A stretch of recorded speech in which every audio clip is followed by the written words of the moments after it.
शिवसेना पक्षाचे पक्षप्रमुख माननीय एकनाथरावजी शिंदे साहेब, शिवसेनेचे ज्येष्ठ नेते, कोकणचे नेते आदरणीय रामदासभाई कदम, शिवसेनेचे पालकमंत्री उदयजी सामंत,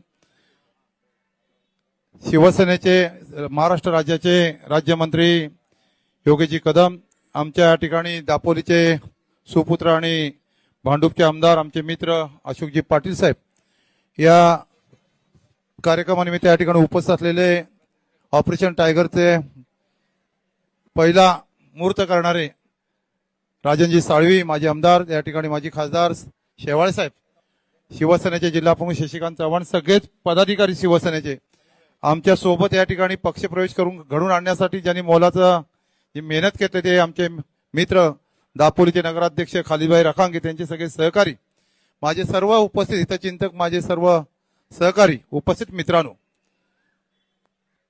गेले कित्येक दिवस आमचा आणि भाई योगेश कदम हा संघर्ष होता, परंतु 1990 साली जेव्हा विधानसभेच्या निवडणुकी झाल्या तेव्हा सगळ्यात जास्त जर रामदास भाईंचं काम जर कुणी जवळून केलं असेल तर ते भाईंना माहिती आहे, आणि त्याच्यामुळे आम्ही 90 पासून साहेब आम्ही एकत्रित सगळं काम केलं.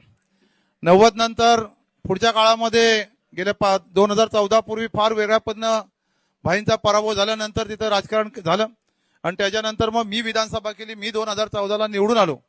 मी निवडून आल्यानंतर मग पुढचं आणखी राजकारण बदललं. भाईने आणखी ताकद लावली, योगेश दादांना संधी मिळाली.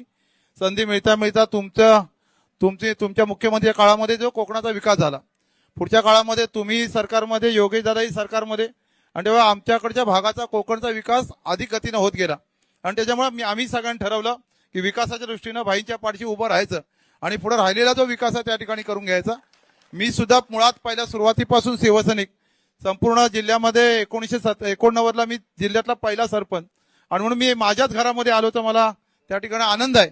आणि म्हणून आपण सगळ्यांनी पुढच्या काळामध्ये जेव्हा जिल्हा परिषद निवडणुका होतील, पंचायत समिती निवडणुका होतील, संपूर्ण राज्यामध्ये जिल्हा परिषद निवडणुका होतील, त्या पालकमंत्री उदयजी सामंत असतील, योगेशदादा असतील, भाईंच्या नेतृत्वाखाली संपूर्ण राज्यामध्ये ज्या जिल्हा परिषद निवडणुका लागतील त्या सगळ्यात जास्त बहुमतानं 1 नंबरची जिल्हा परिषद ही रत्नागिरी असेल. कारण आम्ही सुद्धा रत्नागिरी जिल्हा परिषदेमध्ये मी 4 टर्म स्थानिक स्वराज्य संस्थेमध्ये काम पाहिलंय, उपाध्यक्ष होतो जिल्हा परिषदचा, आणि आता सगळेच पदाधिकारी एका झेंड्याखाली त्या ठिकाणी आलेले आहेत. आणि पुढच्या काळामध्ये निर्णय त्या ठिकाणी फार वेगळा त्याच्यामध्ये जिल्ह्याला आपल्याला पाहायला मिळेल.